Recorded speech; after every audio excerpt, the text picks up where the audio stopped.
Scott, what's up, man? Thanks for joining me on the podcast. Thanks for having me back.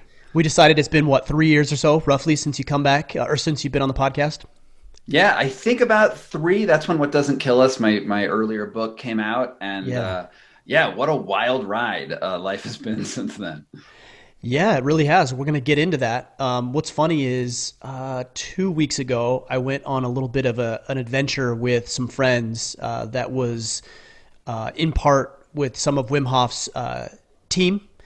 And we Mhm. went through some of the same experiences that I know you have gone through. And it was funny because as I was posting this stuff on Instagram, people were messaging me and saying, "Hey, you should read What Doesn't Kill Us." I had a handful of people mention it. I'm like, actually, I've read it. I've had Scott on the podcast, and he's coming back on in 2 weeks. So the timing just happened to work out pretty well. Yeah, I saw the pics. You were like in some sort of like frozen lake situation, and I think you all had your arms around each other in a Yeah, circle. That, yeah. that looks great and a great way to spread COVID. So that was like the last time you got to do that It in a was it was our while. last hoorah. It was funny because so I live in Maine now. I was in Utah last time we talked, but I went back to Utah for this thing, and there was a little bit of chatter about coronavirus and maybe looking into some social distancing, and it really started to hit after I had already got to our thing. So my wife and myself and our four kids cut our spring break trip early, came on home, and that's when everything kind of started to shut down. So it was our last hoorah Mhm. before this uh, lockdown, Well, if it's you good because will. I think doubling down on Wim Hof practice is probably a really good idea right now. Like it makes you a little bit more resilient to things. I don't know if it's going to cure COVID or whatever, but I think it gives you a better shot. Yeah, I mean, that's a great way of looking at it because sometimes I tend to be a little bit more skeptical when it comes to these things. I know that you do too, based on just some conversations that we've had. And I've always wondered with the Wim Hof and with float tanks and sauna and infrared and breathing and all these other things that we're introduced to, I've kind of thought, yeah, maybe they help a little bit. Maybe it's placebo, or maybe there's actually something like legitimately to this. And I've always tried to find what that balance is because I'm sure it's a lot of different things that go into it. Yeah. I mean, every one of those things you mentioned, I write about in depth in the book. And, Yeah.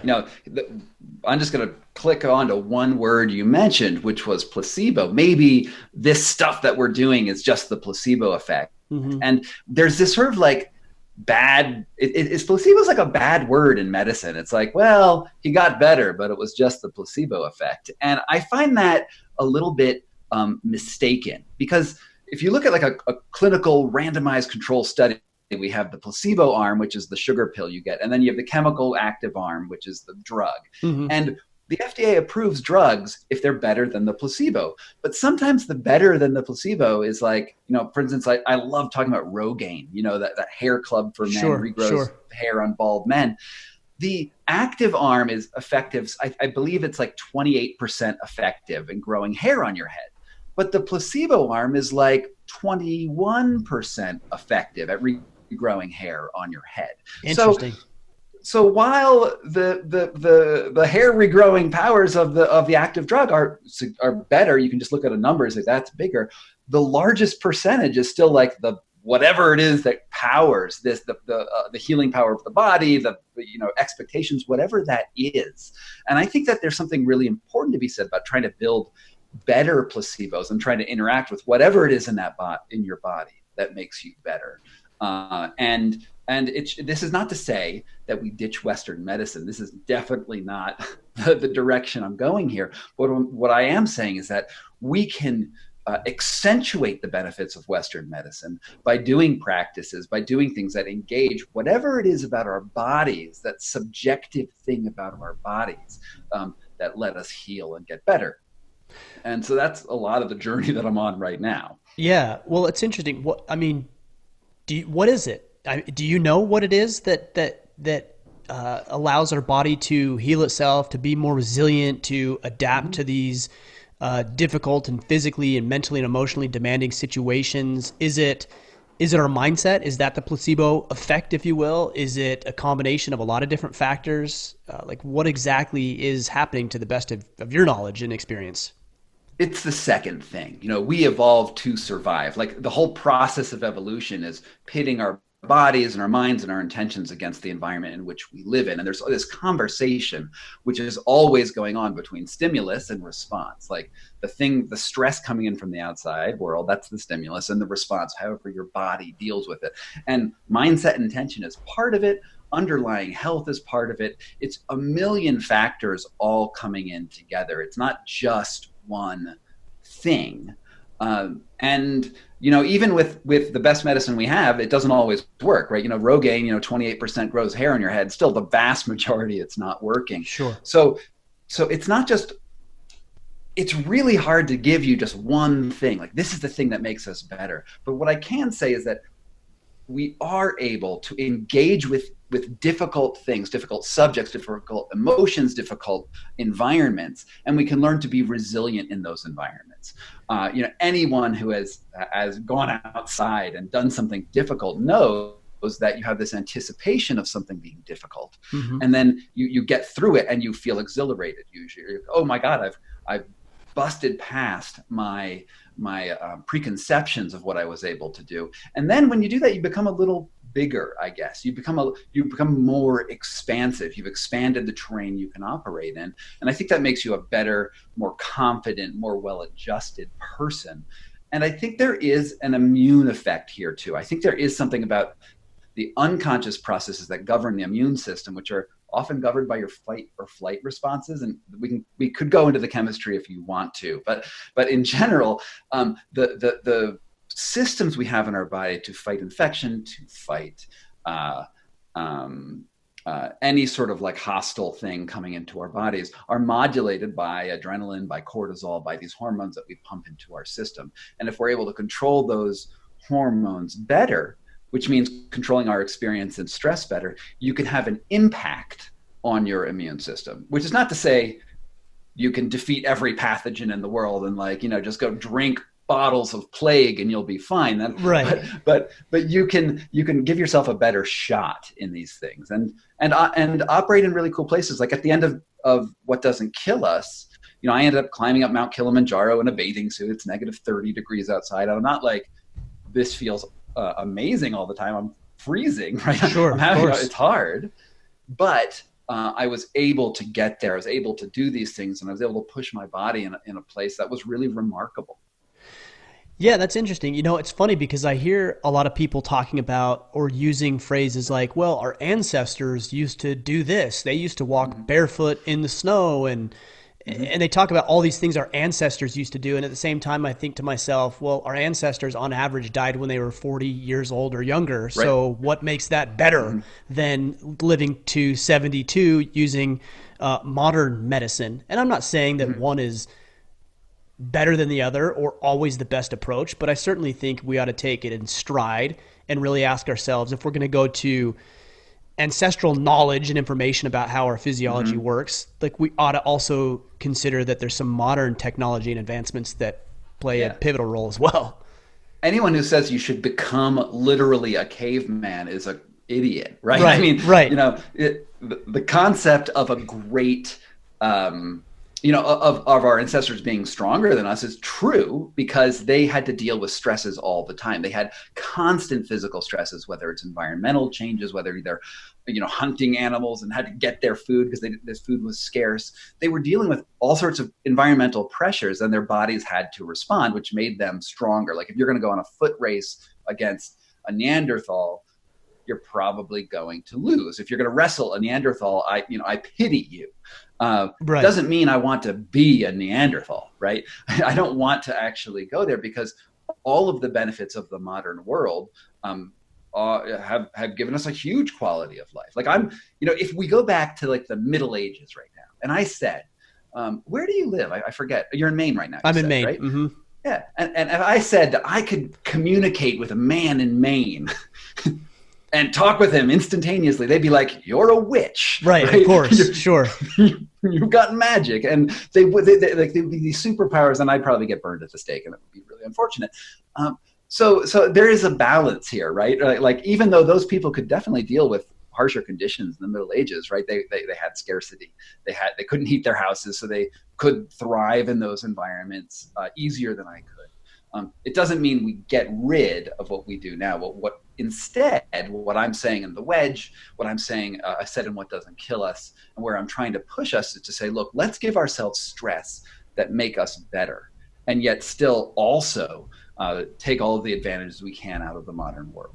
I think that's the healthy approach, because I see a lot of individuals who, I can appreciate some of these individuals who take it to the extreme, because you always need those extreme people to show you what's possible. I consider, for example, Wim Hof to be one of those individuals.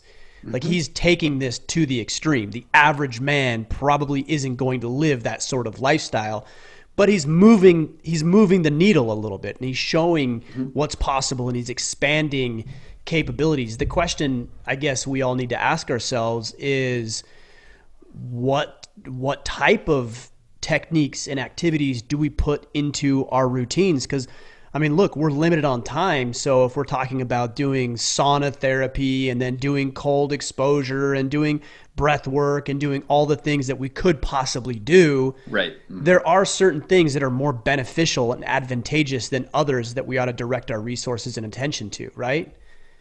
So how do you decipher Absolutely. the activities you should engage in versus the ones that might produce a nominal return for you, but really aren't worth the effort?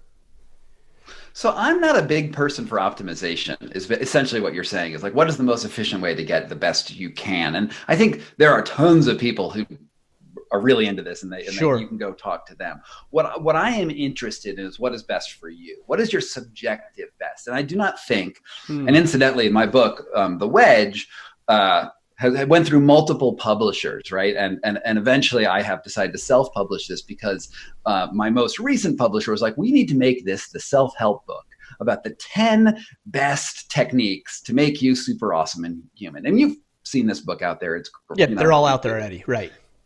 And that is not what I wanted to do. What I wanted to do was say, look, here are the concepts of what we need to apply ourselves to. There are things that are hard out there, and by pitting yourself against things that are hard, you can change the way your inner physiology works. You can start to take control of your body in interesting ways. And here are 10 things that I did. Here's 10 things that worked for me. But really the question is, I want you to understand the underlying concept is that there are stimulus out there, the stresses, and then you have a bodily response, which is, oftentimes automatic. It's a reaction. It's an emotional response. It's any number of things that happen sort of automatically. And what I'm suggesting is that there's this moment where you have the ability to separate stimulus from response and decide whether you want to go that direction and use the autonomic system or use a different system, use some other way to deal with things. And I like to think about it, you do the Wim Hof method, right? You jump into the ice water, and you know that the trick in the ice water is not to clench every freaking muscle in your body and fight the fucking ice water. The point of what you do in the ice water is you relax, and you have this huge, strong signal coming in through your nerves, and then you say, I can do this. I can let that signal flow through me, and all of a sudden I realize I am capable without fighting. And this is the switch between grit and flow. That, in grit, you're fighting the environment and you're expressing your individuality, which is a super useful skill. There's nothing wrong with grit, but this flow is about connecting to the environment. It's about coming in there to that stimulus and saying, okay, I don't need to fight this, because actually the stimulus is not deadly, right? It's not dangerous. Yeah. I don't need to express myself against this. In fact, I can use that information that it's giving me to retrain my body. And that moment is the wedge, that moment where you're like, oh, I can navigate this world in a different way. And we can apply that to everything. And, the reason why the wedge, the book, came around is because I did the Wim Hof method. That was 7 years I'd been doing the Wim Hof method when What Doesn't Kill Us came out. Now I've been doing the Wim Hof method for almost 10 years, and I still do. But I wanted to know, well, what other frontiers can we push? How can we use that same moment in between stimulus and response to train ourselves to do all sorts of different things? And so that's where I am now. And it's not about being optimal. It's about feeling deeply. Because what is optimal for me and what is optimal for you is probably different. You have a different background. You have different interests. You have different relationships with the world. And for instance, I hate the gym. I don't know what your gym routine is. But for me, I'm like, why would I go to the gym? I look at it as like work, you know. But Sure. I love going outside, and I do this thing where I throw kettlebells, and like I either Yeah, with I a saw that. partner or with myself. And for me, that's really fun. It's like engaging, and it speaks to something which is deeper in me. Meanwhile, my wife loves the gym. She goes all the time, and it's not like I have the way to do things and then hers is wrong. It's about, no, we're all finding things that make us bigger, more full people. And then when we do that, we actually are connecting emotions like joy, fulfillment, competence, creativity into our practices. And that makes them even deeper. I like that you're talking about understanding if it works for you, because I think one of the dangers of the quote unquote self help space, or even just influential people that we would follow on social media, Mm-hmm.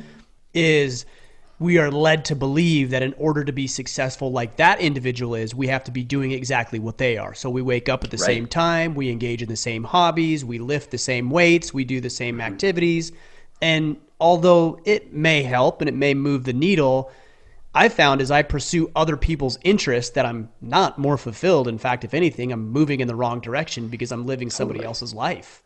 Yeah, and you said earlier, you think Wim Hof is one of these extreme individuals who's like pushing the boundaries and becoming, and pushing us into a great place. And I agree. I think that he's like a prophet in many ways, but he's also a freaking madman. And I don't know anyone who wants to be Wim Hof, Right. right? Like if you've heard him talk on podcasts, you've been out there. I know him very well. I've known him for 10 years.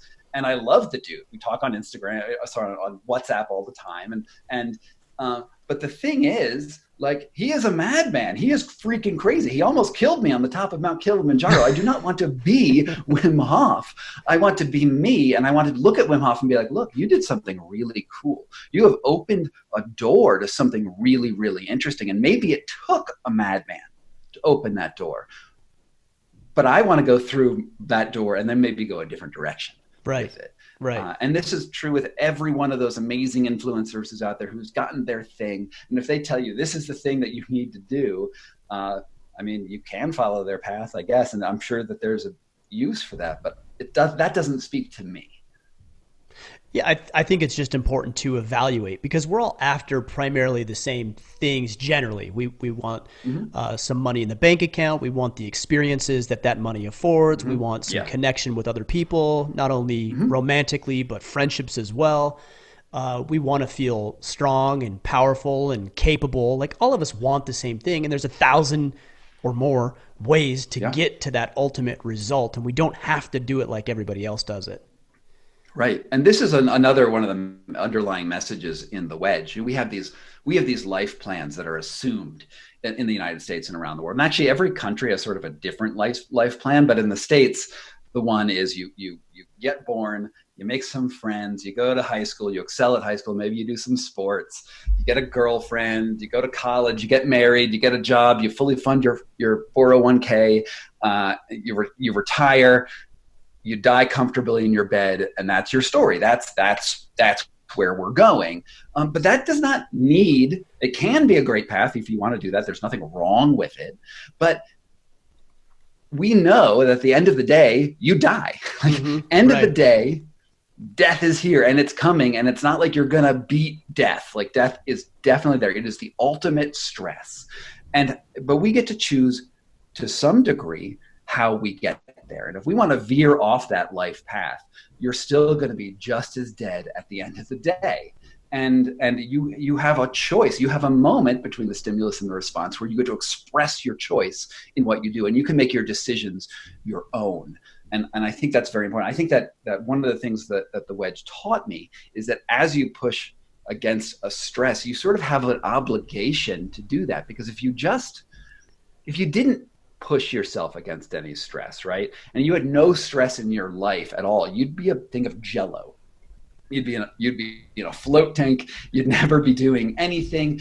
And where are you expanding yourself? And you're still going to be just as dead at the end of time. So Right.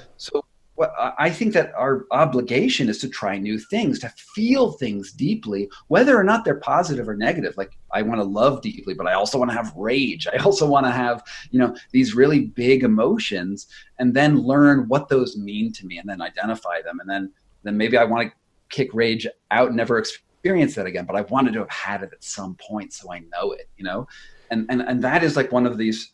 I mean, this sort of big concept is what undergirds everything in the wedge. Is I want to have those big experiences and learn from them. I don't think that the concept of exploring new ideas and doing new things and maybe taking the path less traveled is a new concept to a lot of the listeners. No. But that said, I think it is foreign in that most people don't do it, right? We know we should be doing it. We feel like we should be doing it, yet we don't. What is it that keeps people from walking their own path and keeps them on this, predetermined, expected path that everybody else has for us? Is it just the fear of death, comfort, failure, risk? What is it? No, it's comfort. It's the easy path, right? Someone told you at some point what you should do, mm-hmm.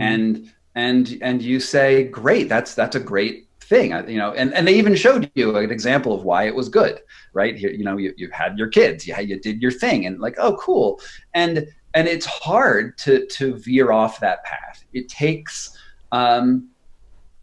I was going to say courage, but it's not just courage. It takes the idea of failure to be a part of yourself. You have to be like, look, if I veer off this path, I don't even know what the outcome's going to be, right? Mm-hmm. It could be absolutely anything. And you can do something dumb. Like, you could go on a path that, you're like, you graduate college, and let's say you went to a really expensive college, right? It was like, you're $100,000 in debt, and you're like, I just want to be a ballerina. And, but you look like me. That's a bad life choice. Be reasonable about what you want to do. And it's always about the stimulus and response. It's always about sort of charting your course in a smart way as you go forward. Yeah, I mean, you say courage, and I can certainly agree that maybe it's not courage. The word that was coming to mind for me was faith. Faith that if you try something new, you'll be exposed to something that may serve you. It may not, but it might. And then mm-hmm. faith also in that if you veer down this path and you realize it's not the right path for you, faith that you can course correct and adjust and maybe take a little different path as those opportunities arise. Yeah, I like that a lot. I think that's actually a more apt metaphor, because the one of the things that I accept very deeply in myself is that I can fail. Like, I can do things, I can go down a path, and I can just bomb. Like, everything can freaking fall apart in my life, and I can build it back up, as long as I wasn't catastrophic. As long as I didn't die on that. It's like, there's always another step. There's always another thing that I can do, and I have that privilege to try to express that and go into that. Yeah, and not only is there always something else that you can do, I actually believe, got some feedback there. I actually believe that you will open up doors and opportunities by taking these paths that will not be available to you on the current path that you're on. Like, you won't even see that there's other opportunities. So not as only is it can you get back on track, but in order to get to that ultimate path that you're supposed to be on, you might actually need to take a step off the current trail mm-hmm. in order to see that new opportunity. Sure. Well, if everyone's on the same trail, like, everyone's going to be looking at the same exact opportunities. Exactly. And there's going to be it's a funnel that you're sort of pushing yourself through. And some guys get pushed through and spurted out to the end, but a lot of them get like, oh shit, I'm against the wall of the funnel. Because, not everyone doing that same path can become more than a cog on the wheel for the guy who's above them. Right. And that's definitely, and this is why, throughout all of my career, have always been these ideas like, here's the way to do things, right? You do it this way and things work. And my response, back into my 20s has always been, well, what's the back door, right? Like what's the other way into that? Because, we could try the way that everyone else is going, but maybe there's another way into it. And that has had varying levels of success for me. Sometimes I've tried a back door and people are like, no, slap my hand. I'm like, you have to go through the front door. And other times it's been like, oh, here's a whole world of cool opportunity. And, it's funny, these are like the really big concepts in the book, but I'd love to, like, if you don't mind, tell you a little about one of the really interesting physiological concepts that I think is really useful for people to understand. Yeah, I do want to Um, get into that. Before we do though, let me mhm, back up because I feel like I was so anxious to get into this conversation that we just rushed right into it without providing much sure, context. So sure. the wedge is a foreign idea. It's something that you've articulated, identified and articulated. So the way I'm hearing you describe it, it's the margin, the space between our circumstances and the inputs and the surroundings, and then the way that we respond to it. Am I understanding that Mhm. correctly? Exactly. It's like literally creating space and time Right. between stimulus and response. And I first learned it physiologically, right? And so we've Sure. been talking about sort of the bigger concepts, the philosophical lessons, but it's also like hardwired into our biology, because our biology is fairly conservative. It says, well, if I've tried something before and I'm still alive, I can try that same thing again, and I'll get the same result. Right. And which is not necessarily the always true, but that's just the way we're sort of programmed to exist. And this actually comes very nicely into to one of the central concepts in the book, which is what I call neural symbols. And this is the fundamental way that our brain learns information and encodes information about everything. It doesn't matter what, everything. These are the ones and zeros, the bits and bytes of the software that our hardware of our brain runs. Okay, and the way it works is that if you think about the human brain, it is really just this organ, and this is where consciousness more or less exists. It's sitting in a bath of ice water. Sorry, not ice water. Here I am, Wim Hofing. No, Yeah, no. you're so used to talking about ice water. It is sitting in salt water in your brain, right, in bright spinal fluid, and it's encased in your skull, and that's attached to your spinal cord and your peripheral nervous system, and then we get to the outside world. Now, for you to become conscious of anything, it needs that signal, that stress needs to come through your peripheral nervous system, get translated in some way into your head so Hmm. that you can make sense of it. And when you're born, you've got no information in there, right? You've got Right. maybe some instinctual reactions, but you've got nothing. Right. So you have to learn absolutely everything through that perimeter of your box. Now, how does this work? Now, I'm going to use the example of ice water because it's very evocative, and people can think, even if you've never jumped into an ice bath, you can think about what that might feel like, and you're probably going to Yeah. clench a little Everybody's bit. been into cold water before, whether it's an ice bath, Mhm. and deliberately, we've all been there. Yeah. So you understand what that feels like. Now, let's say this is the very first ice bath you've ever had, right? And let's make you young, so you don't have a lot of previous experiences This weighing this this was down. actually me 2 weeks ago. I had never done an ice bath before two Oh, weeks whoa. ago. So this was me. Except for the young So part. I continue to get older and older. so when you jump in, there is a very strong signal, right? Your peripheral, and this all happens super fast, right? But Right. it comes onto your skin, and your skin's like whoa, Yep. and it sends the whoa signal up through your arms and your everywhere, right? Goes into your spinal channel. It rockets up your spine to the brain stem, and this is where consciousness starts, right? And and here it goes, the first place is to the limbic system, which is what they call like the lizard brain, right? It comes in here. And I like to think of the limbic system with the metaphor of a library. It is a library of every sensation you've ever had. And the head of this library is the librarian. And the signal comes in, and she's like, wow, there's a volume thing on that signal, and then there is a quality, but she's like, I don't know this quality. I've never felt ice water before. Mm. What is it? And she looks at all of her books, all of the other signals that have come in. She's never had this one. She's like, oh, weird. I wonder what it means. So she kicks this up to a place called the paralimbic system, which is like a centimeter away. And the paralimbic system is essentially a bookbinder. And what he does is he takes that signal kicked up from the librarian, and he says, huh, this is my current emotional state that I'm feeling right now. Mm. So he bonds that the quality of that signal to your current emotional state, which is unmitigated horror and terror, Right. right? Fear, sure. And the reason that signal is there for ice water is actually because we do have experience going from hot to cold at birth, right? Mm. You're in a warm environment and then you're in a shitty cold environment, right? And that's sort of like why it's a very early signal. So he's like, unmitigated terror and horror. I sort of got some birth stuff in here, binds it all together, kicks it back down to the librarian. She's like, oh, cool, ice water, unmitigated horror and terror, puts it on the shelf, and then you do whatever you were going to do in the ice water. But we have that book and it's in the library.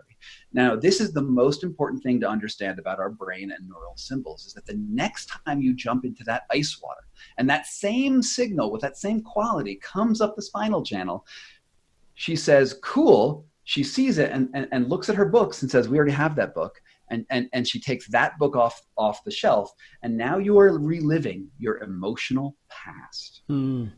And that's the key. That's the key to everything. Is that, and then if you get enough neural symbols together, and it's not just for ice water, it's for like every sensation you've ever had, it's been bonded with an emotion. You build that up with billions of these symbols, you get human cognition. This is the fundamental underpinning of everything. It's the quality of sensation, quality of emotion, and then put a lot of those together, and you can get higher thought. You can get me talking to you, like my brain processing what to say next. It's all in that language of neural symbols. So if you have what we've also learned, and if you've done the Wim Hof method, you've realized that you can get into the ice water and you can say, no, I'm going to override the unmitigated horror and terror. And I'm going to I know that you want to pull this other book off the shelf, but I'm going to make another book. And then you create another book. And then all of a sudden it becomes confidence. This becomes endurance. It becomes something, maybe you even bond it to the emotional feeling you feel after, which is exhilaration. It's like warmth. You can create these new qualities. And what you're doing is you're putting more books on that shelf so that and you never get rid of the first book, because it's always hard to look at an ice bath and say, I want to jump into it. Yeah. I'm 10 years in. Yeah, unless you're extremely strange. Like it's still cold and you still know it's going to be cold and painful when you get in. But you now have choice. You now have more choice. And this is really where the wedge comes in. It's like we're trying to create more fundamental grammar by bonding new emotions to sensations to give a vocabulary to influence not the past, but influence how we will feel in the future. And then when you get to the future, you've got more tools and more resources to deal with. Yeah, I like that. I like also the idea of intentionality behind it, right? Because I think so many of us live just this status quo, the default method, stimulus response. We never think about it. We just respond. And then what's funny is then we have responses to our responses, right? So maybe we mess up and then we feel guilty about messing up. And then it just turns into this cycle without inputting any sort of wedge, time, or intentionality about it. I know this was it's an anecdotal, obviously, experience, but a very real experience for me is that first time of getting in the ice bath. We all got into the pool together. There was 10 of us, and we all got into the pool at the same time. And naturally, you start to hyperventilate in a way, right? Your body constricts, and you start to hyperventilate. And we had learned a few techniques, and it was about lengthening out your breath and just being able to control yourself. And it was fascinating to see how quickly you can override that automatic response. I didn't have to think about clinching and going, my body just did it naturally, but I could very quickly, within a matter of seconds, override that automatic response to something that was more beneficial and healthy.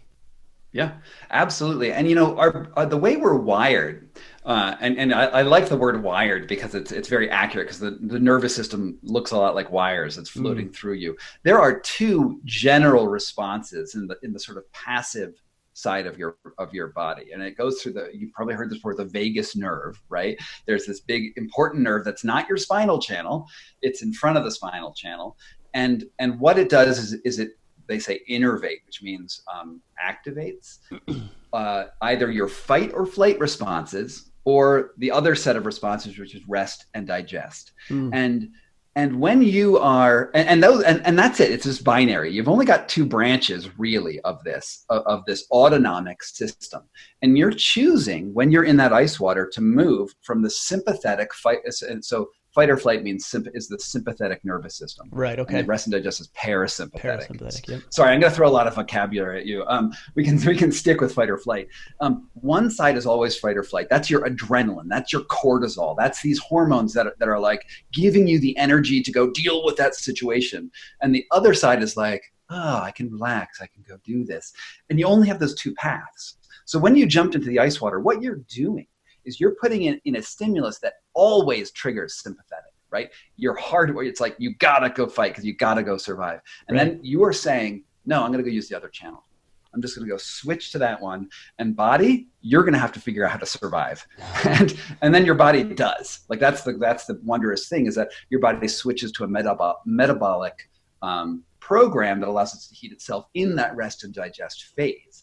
And now you've expanded your abilities. And that's the magic of the Wim Hof method. And then you can do this with everything else, right? We can do this with any stimulus, like fear, something that just freaks you out. You know, looking at an ice bath is fear, but so is facing down somebody with a gun. So is facing down, jumping out of an airplane. So is maybe riding a horse the first time, or, you know, whatever it is that makes you scared. There's an autonomic arousal to that, which triggers adrenaline and cortisol. It hits these fight or flight responses.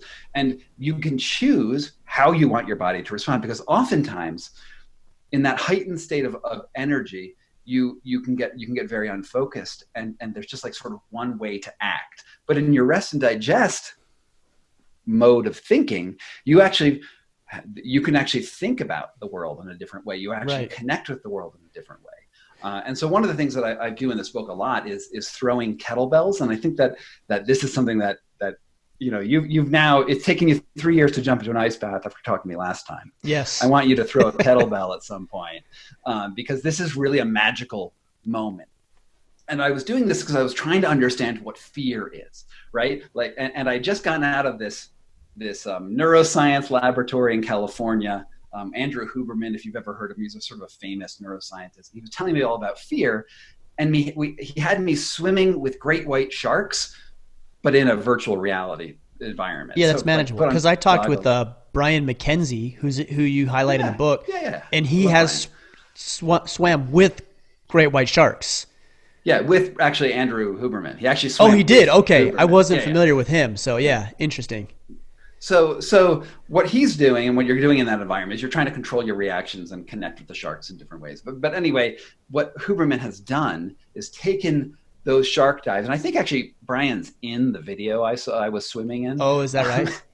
Weirdly, yeah. Yeah. So you're swimming with sharks, but it's a virtual reality thing. And for some people who have like an underlying phobia, they have such a strong neural symbol that's associated with sharks in their brain that it's like shark, and you're like fuck, and you're scared. Right. For me, it doesn't really do much. Right. I feel like I'm in a desk chair. I've got some glasses on, and I don't trigger those responses. But I wanted to experience fear so that I could apply a mental resilience to it, so that I could, work on the wedge. That's what I was trying to do there. So I'm leaving Huberman's lab, and I'm like, cool, I learned something about neural symbols and the wedge and whatever, but I didn't feel it. And then I get this text message from a friend of mine named Tony, and he was like, Scott, you got to go hang out with my friend Michael Castrogiovanni. He throws kettlebells at you and puts you into a flow state, which my first reaction to this is like, lame, dude. Like, whatever. And because, when I think of kettlebells, I think of like overly burly dudes, like who probably have Russian accents and, whatever. It's not my thing, but I did it anyway. Like I was like, okay, cool. I'll go meet him. And so I'm in San Francisco, and we go up to this hill in the middle of a park, and then I meet Michael, and Michael is this big dude. Like I feel like I'm an average guy. I'm like 6'2", 200 pounds, whatever. I'm not all muscle. And Michael is all muscle. He's a gorilla. Like he's bent over. His legs are as big as my arms, big neck, and he's standing across from me. He's holding a kettlebell, and it's like 25 pounds of iron, right? And think about this in any other context: two dudes facing off of each other. One of them's holding a weapon, and they're going to throw it at you. Right. Like this is butt puckering fear coming in on me, and I'm like, oh, I don't even know this dude, right? And so here's how there's a sort of ritual to it, right? Where he's going to swing the bell 3 times, and he's going to throw it to me. Okay. And I know he doesn't want to kill me, but everyone's thinking in their head when they heard this guy throws kettlebells, they're thinking you're going to break your foot. Sure. Yeah. And honestly, that's a real threat. That is part of this whole thing. Is like you need that presence of danger. It's not a virtual shark. Right. It This has is to, something real that's going to fear has to, a real consequence and risk has to be present. absolutely right. So then he comes off me and he swings the bell once, and we're looking in each other's eyes, and this is really important. You're looking at each other's eyes. He swings it once. You're still looking at his eyes. He swings it twice, and now on the second swing, you move your focus from each other's eyes to the bell, the threat Mm-hmm. itself, the thing that's going to break your foot. And on the third time, he lifts it up and he throws it. It flips through the air. My asshole puckers, and I grab the bell, and I go and I throw it right back to him. And all of a sudden, we've gone from something that is potentially adversarial and dangerous to two dudes dancing with a weight, right? Mm, And we enter into like our movements start to coordinate because the threat of that bell is real. The right. threat of the thing breaking your fucking foot is real. And now instead of like normally when two dudes face off, if it's not beating each other up, it's competition. I'm a better person. I'm gonna, I can Sure. do whatever thing is I'm doing better than you. But in this, if one person is trying to hurt the other person or kettlebell better than the other person, you're going to drop the bell, you're going to Mm-hmm. fail, and that's just wrong. So instead, your movements like coordinate. You're both afraid of either hurting yourself or hurting the other person, and this becomes a practice of trust, of empathy, of connecting with another man, because how many men have trouble connecting with each Of other, course. and Right. it's all without words. And for me, this is almost a spiritual thing, because I am finding a way to where my movements are with this other dude, and we're here. And when Michael throws this bell, sometimes he'll say to you, as he's throwing it, it's like, 1, 2, 3, and he's like, "I love you, Scott," which totally throws me off because you're supposed to throw this bell with love. And what the beauty of this whole experience was is I went from thinking this was sort of a lame, whatever, working out bro-y thing that just didn't speak to me, to something I was like, oh, this is about so much more than that. And I used to think that kettlebells were all about grit, right? Mm-hmm. Getting big, Right. right? But this was all about flow states. This was all about experiencing the same sensations and feelings with another person. And Michael, and one of the things that's so great is a lot of the things I do in the book, I do with my wife. And what is so interesting is when you take this into a relationship, you play out issues of trust that you can't talk about in your you're married, you're in a happy marriage, right? But there are still islands in your relationship that you don't want to go Sure. to. Everyone Yeah. has them. This is just the nature of being in a relationship. And those things, it's not necessarily even bad to have those things, but they can undermine trust in certain ways where you're just not speaking about things. Now, in the kettlebell passing, there's a thing that could break your wife's foot. Mm-hmm. She could break your foot. You're both equally foot breaking possibility here. And you have to trust each other to get there. And you actually work out some really intense things totally without words. And usually, and this is usually when partners start passing, they suck at it. I'm Like sure. when Yeah. you and your wife are terrible at throwing kettlebells with each other because you have all these trust things, and you actually have to learn to do it with each other. You have to learn where each other's limits are, and it's a really amazing wedge practice because of this. Yeah, that's interesting. It almost, in a way, a little different, but almost in a way reminds me of a military unit clearing a room, for example, and all working together and coordinating together and moving based on the way the other person's moving without having to necessarily Right. audibly communicate. They're communicating through other ways and other means.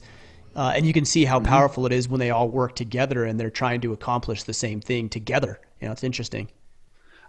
I would think that this sort of practice would be very useful for someone in the military who wants to get to that level of flow state. Because, I mean, honestly, the person clearing the room, if they're doing it for real, the stakes are Of real, right? course. I mean, the Yeah, of stakes are course. life and death. But this is one way to sort of build that trust with somebody. And I would see this as a great introductory practice for somebody trying to build a team, trying to build a connection with people who want to operate automatically at some point. And you can do, it goes from just throwing two bells, right? You can go onto like my Instagram, or the guy who founded this is Instagram thing, and you can see that it builds up to sort of very complex movements. You're doing like Sure. flips with the bell and all sorts of crap.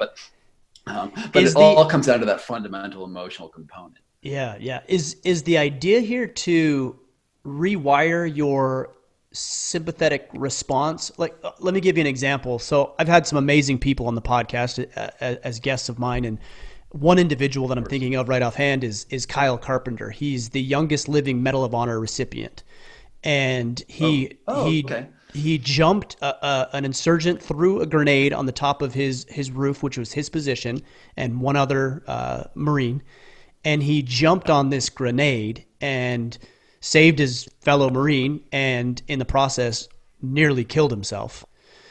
In fact, he did kill Oh, himself, and he was revived. Anyways, oh shit. I asked him about it. I said, did you consciously do that?" And he says, "I don't know because I can't remember anything Right. immediately prior to the blast." He's like, "I don't know if I thought about it. I don't know if I did it and reacted." And I've thought a lot about this, because these Marines, and you look at these elite soldiers and warriors, they've trained their response system. So I'm wondering if you can rewire it so that your sympathetic response becomes something that's intentional versus something that your body just naturally does as a human being. Does that make sense? Yeah, absolutely. You can do that, and these practices are out there in a number of different ways. It's basically putting yourself into something that gives you parasympathetic response, which is the rest and digest, Rest something and that digest. forces you Yep. into that. And one thing would be like a sauna would be a great way to do that. That sort of forces you into a rest and digest state. And then putting a sympathetic side to that. So this could be you're in a sauna, then you jump into ice water, right? That's one very common thing that people do.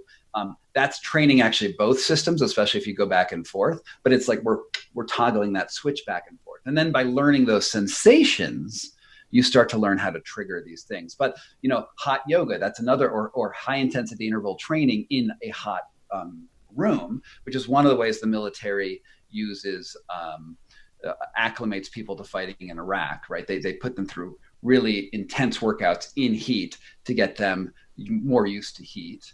But yeah, you can start to learn to trigger your adrenal response when you need it, and then also tamp it down.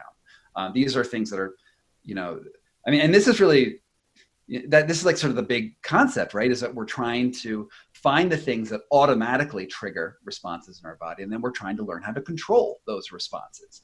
And it's usually by proxy, or it's usually you need something else coming in to give you that response. But you can also there are also like mental tricks you can do. Like if you think right now, what is it really like to jump into ice water, right? And you try to like meditate on this, you can you clench up, right? You can like, okay, I'm doing that. Well, you're triggering your sympathetic nervous system, not as hard as you might by actually jumping in ice water, but you are sort of like getting into that. And there's sort of like more deeper and deeper mental practices that you can get in where you can get that rage, you can get that Mm-hmm. movement. I mean, even just think about people psyching themselves up before a performance, right? Jumping up and down and being like, yeah, I can do it, right? They're doing the same thing. They're intentionally amping themselves up in order to get that performance boost in the moment. Yeah, that's interesting because I think about that when I was younger and playing sports. Me and my buddies would always listen to hardcore, rock before a football game so that we Mm-hmm. get amp ourselves up, get hyped up, and hopefully What that was your adrenaline favorite would band? carry over. We listened to a lot of AC/DC. We listened to Okay. like Guns N' Roses, Metallica, stuff like that. Rage Against the So Machine was mine, Rage, man. yep, Rage would work as well for sure. But yeah, that got us pumped up, and I can see because I'm always curious when I have conversations like this. My question is always, what's the point? You see these people Yep. doing this crazy Mm-hmm. stuff, and always in the back of my mind, it's like, okay, so you're jumping in the snow, but like, why? What the hell's the point of doing that? Why? And I think there's a lot of people Yeah. who are asking the same question who are listening to this podcast right Yeah. now. Yeah, I mean, agreed. Like the point of jumping into ice water is not to become a better ice water jumper. Right. It's Nobody cares about it's that, or few people, I yeah. guess. Nice job, dude. Like, no, Yeah. it's to become more adjusted to the world because the skills are transferable, right? It's to give ourselves a proper outlet for our body. Now, let's talk about we talked about evolution a little bit briefly, but I want to like frame it in a certain way here. Is that if we go back to our ancestral roots, our threats were physical, right? There was you're sitting there and you see the lion. It's like a mile away and it's running at you. And as it's running at you, you're getting amped up because you're going to have to fight or run from this lion. You're grabbing your spear. And so you're releasing adrenaline and cortisol and all these things into your body, right? And that's going to be what makes you able to fight that lion. Now, and in that time period, all of the problems you had were solved with your body. Like that's what you had. Fast forward to now, we don't have lions, right? We have very few threats, right? If you're a soldier, obviously it's a little different. But in the everyday world, my threats are like, oh, how's my stock portfolio doing? Oh, is COVID-19 going to kill me or my friends? Or even more like dumb, my God, the politician I like or I don't like is a real asshole, right? Right. We're all there and we're posting on the internet like, your politician's an asshole. And we do that because the signal coming in from the world is triggering our fight or flight responses. And we're releasing the same archaic signals, the adrenaline and the cortisol, to go fight that problem, but we don't have a problem, right? There's no physical threat. And so, and nothing about me typing angrily on my internet is going to solve the political problem that I'm concerned about. Like I have no power there. You have no power there. I mean, maybe you do, and maybe you're a senator, and that's different. But more likely, we have no power. And so that's sort of like we know the anxiety that creates, though. We know that bad feeling it creates in ourselves, and what we actually need are physical outlets. So things like jumping into ice water and learning to control yourself in that stress is your virtual lion that's coming at you, because it's releasing that adrenaline. And then you're being like, oh, I have the adrenaline. And now I have the physical output. And now I'm managing this. And now you become a better adjusted person. And you know, the example I just gave about writing anger on the internet, that was me like a week ago when the COVID-19 stuff was first going crazy. And I was very angry at our politicians, right? And I wrote things that were angry about our politicians. And then I got in a fight with my cousins and I stewed about it all night. And I was up all night thinking about the stupid things that people were saying. And then I woke up and I was still like, I was just in bad shape. And I did my normal breathing method because I do the Wim Hof breathing every morning. And then I was like, oh my God, like it broke that cycle, because it gave that anxiety that was all pent up inside of me this physical output. And I got out of it. I was like, oh my God, I feel so much better. And I also had perspective on myself. And I was like, why? Like, Right. I still like agree with the things I wrote. Like I haven't changed that, but I'm also like, but why was I doing it? Like I don't have any control. I'm like yelling at people on the internet who don't have any control either. Exactly. Right? Yeah. And they're yelling back. I think it's interesting It's because like this mutual helplessness. that's a good point. But this, doing these types of things really gives you a point of a reference too. I think about my time in the military, and I served overseas in 2005, and I came back. We had very real situations that were life and death situations, and then you come back and you see what people are upset about. They're upset about getting cut off on the road. They're upset about some kid at McDonald's or whatever got their order wrong, and it's like, I thought to myself, I'm like, this is the shit that you're worried about, because I had a different point of reference. And I think this is the idea of making yourself tougher, more resilient, is it gives you this point of reference. And you even look at this coronavirus stuff now, we see less, at least I do, and maybe it's because I'm so entrenched into what we're doing, I see less of these like social injustice type issues that are kind of just like fabricated and made up. People don't seem to be as concerned because there's actually a real threat that we're dealing with, as opposed to some of this surface level BS that we had to make up to have something to fight against. That is such an important point right now, because if we're attentive to what's going on in the world right now, our minds are in totally different places than they were before, because we have a stress. And while I'm not going to go as far to say COVID-19 is a good thing, our medical workers are stressed out to the max. There's a real human tragedy happening. But however, it's also a really positive thing for us to adjust and realize that some of our bullshit that we cared about before wasn't really that relevant. Like we have something to actually push against that's meaningful.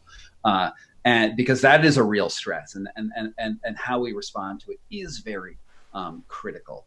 now. And, most of us are now social distancing. I'm in my house and I don't go and see people. And that creates new relationships. Our economy's reforming, and that's going to be really bad for a lot of people. But it's also going to allow us to innovate in new ways. Like Mm-hmm. it could be that after this, all these people who have been working in offices where they were, 40 hours a week in this like neon lighting that Right. was draining their life. Maybe they're going to learn, actually, I can do this at home and organize my own time in a way that is more beneficial. And I like to see that there is going to be a silver lining that comes out of all this, where our society does take lessons from it that aren't just about how not to spread a virus, but how to actually be a person in the world in a different way. Yeah, I definitely think we're going to see this. I would also suggest to anybody who's listening is look for opportunities to create stressors now Yes. voluntarily so that Mm-hmm. when involuntary stressors arise, like a global pandemic, we're more capable of dealing with it because we've, Totally. to use the word, inoculated ourselves to some degree against the stressor that we're facing. But you've got to do it voluntarily before something involuntary happens. Right. Yeah. And the more voluntary stress you give yourself, the more elasticity you have in the face of the other stress that comes. I mean, I can't guarantee you're going to be able to defeat COVID, right? Or anything that comes at you, but it gives you some bandwidth and some negotiating room to do it. And I really do believe that the practices that I'm doing right now, the saunas, the breath work, the ice stuff, the kettlebells, I think all of that does make me more fit, more resilient. I think it helps my immune system.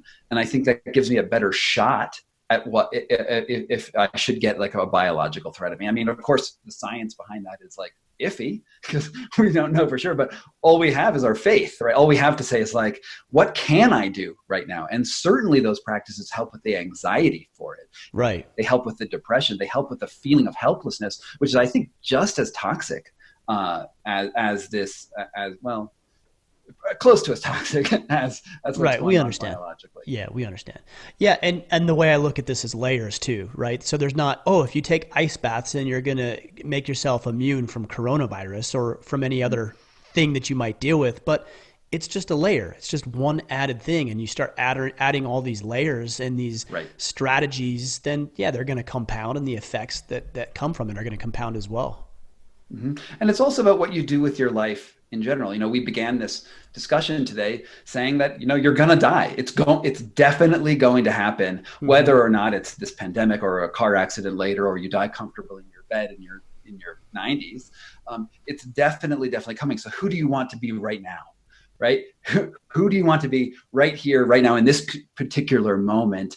And, some of us may just want to huddle into our house and become more and more comfortable and more insulated. And there's nothing wrong with that, but it doesn't need to be. Hmm. And in these times, I think that certain physical practices are very useful right now. And I think that getting out into nature right now is very useful. I think that putting yourself in something that is difficult is useful. I have, in my house, we have all these toys that I got. I have the kettlebells, I have the ice cold shower. I've got a sauna. Not many people have a sauna, but I use the things that I have around me to provide sort of a routine stress every day. 20 minutes before I got on the phone with you, I was lifting kettlebells in my front yard. I was like juggling kettlebells in my front Hmm. yard, um, and it's just to sort of give me something to push against.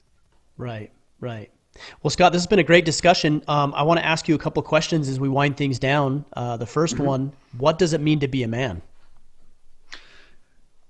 It means to have agency. It means in uh, to be a player in your own life, right? To Mm. not take things passively, and to be able to say, I am in command of a certain space, and then also to be generous with other people. I think it's very, very important to use whatever skills you have as best you can to try to do good in the world. I don't know if it's just men. That's also human. I think it's also good women do this too. Sure. Um, but I think that it's about being an adult. It's about taking responsibility. I like to be a player in your own life. That's very valuable. being assertive, right, as opposed to just being passive and letting things pass you by and letting yourself be acted upon. I like that. Well, Scott, how do we connect with you and pick up a copy of the book, The Wedge?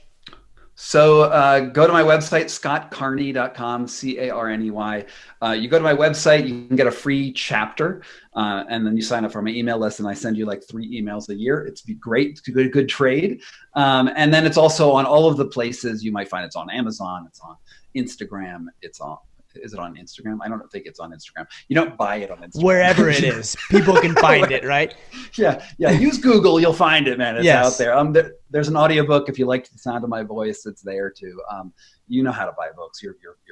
You've done this before. Right. Right. But by all means, yeah. If you do want to read a sample chapter on my website, go check it out.